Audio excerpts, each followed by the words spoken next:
கட்டா குஸ்தியோட first பார்ட்ல வந்து பார்த்தீங்கன்னா, யோகி பாபு கிடையாது. அ ரம்யா கிருஷ்ணன் 2 பேருமே கிடையாது.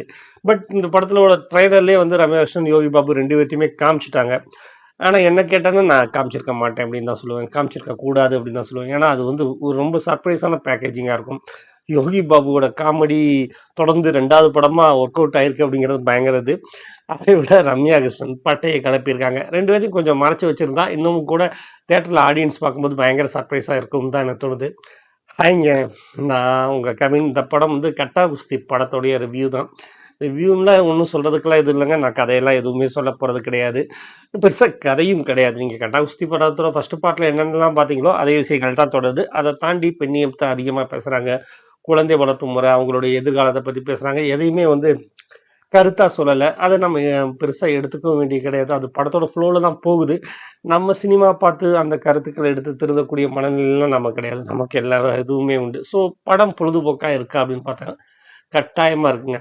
பொதுவா ஃபர்ஸ்ட் ஹாஃப் பொறுத்தவரைக்கும் ட்ரையா போயிட்டு, ஒரு மைண்ட் செட் பண்ணுவாங்க. கலகலப்பா, காமெடி அது இதுன்னு வச்சு மைண்ட் செட் ஆக்கிட்டு, அப்புறம் செகண்ட் ஹாஃப்குள்ள கதைக்குள்ள போவாங்க. அப்படிதான் இருக்கும். பட் இந்த படம் அப்படி இல்லங்க. ஃபர்ஸ்ட் ஹாஃப் ஃபுல்லா எமோஷனலா எல்லாத்தையுமே கொண்டு வந்துர்றாங்க. செகண்ட் ஹாஃப் அதிரி குதிரியா பட்டைய கிளப்புறாங்கன்னு தான் சொல்ல முடியும். செம்ம ரகளையா, செம்ம ஜாலியா படம் போகுது.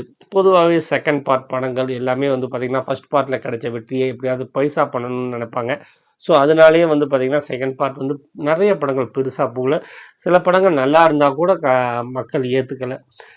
ஆனா, இந்த படம் அப்படி கிடையாதுங்க. எனக்கு தெரிஞ்சு தமிழ்ல செகண்ட் பார்ட் இது வேல்யூபிளா தான் இருக்கு. கதை கட்டாயப்படுத்தி எதையுமே திணிக்கல அப்படிங்கிறது ரொம்ப முக்கியமா இருக்கு. ஏன்னா, கட்டா குஸ்தி படத்துல கிளைமாக்ஸ்ல ஒரு குஸ்தி ஃபைட் இருக்கும். ஸோ, அந்த படத்துல கிளைமாக்ஸ்ல வச்சோம். இந்த படத்துல ஆரம்பத்துலேருந்தே வச்சுருவோம். அப்படி இப்படின்னு எந்த பிளானும் பண்ணல. அழகா ஃபேமிலி, ஜாலியா காமெடி அவங்களுக்குள்ள இருக்கக்கூடிய சண்டைகள், சச்சரவுகள், அ குறிப்பா குட்டி பொண்ணு சாரா பட்டைய கிளப்பியிருக்காங்க. அ உண்மையிலே. விஷ்ணு விஷாலா இருக்கட்டும், ஐஸ்வர்யா லட்சுமியா இருக்கட்டும், எல்லாருமே அவங்க குடுத்துருக்க பாத்திரத்த நல்லா பண்ணியிருக்காங்க. என்டர்டெயின் பண்ணணும். நம்ம இது அவார்டுக்காக படம் நடிக்கல அப்படிங்கிறதுல தெளிவா இருக்காங்க.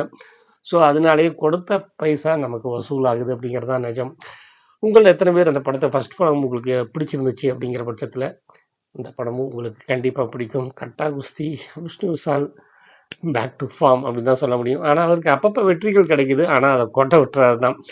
ஆ விஷ்ணு விஷால் மட்டும் கிடையாது. ஐஸ்வர்யா லட்சுமி, சாரா, அ நான் சொன்ன மாரி ரம்யா கிருஷ்ணன், யோகி பாபு, கருணாஸ்லாம் ஒரு சீன்லலாம் அவர் பண்ற ரகளையா இருக்கட்டும், கோட் சீனா இருக்கட்டும், அநியாய ரகளை தாங்க. நீங்க படம் பாருங்க. நிச்சயமா நீங்க மனசு விட்டு, வாய் விட்டு சிரிச்சுட்டு வருவீங்க. சும்மா சல்லித்தனமான காமெடிகள் இல்லாம, கொஞ்சம் நல்லாவே இருக்கு. நீங்க பாருங்க. உங்களுக்கு கண்டிப்பா பிடிக்கும்னு நம்புறேன். உங்கள்ல யாராவது பார்த்துருந்தீங்கன்னா, நீங்க எனக்கு கமெண்ட் பண்ணுங்க. Thank you so much.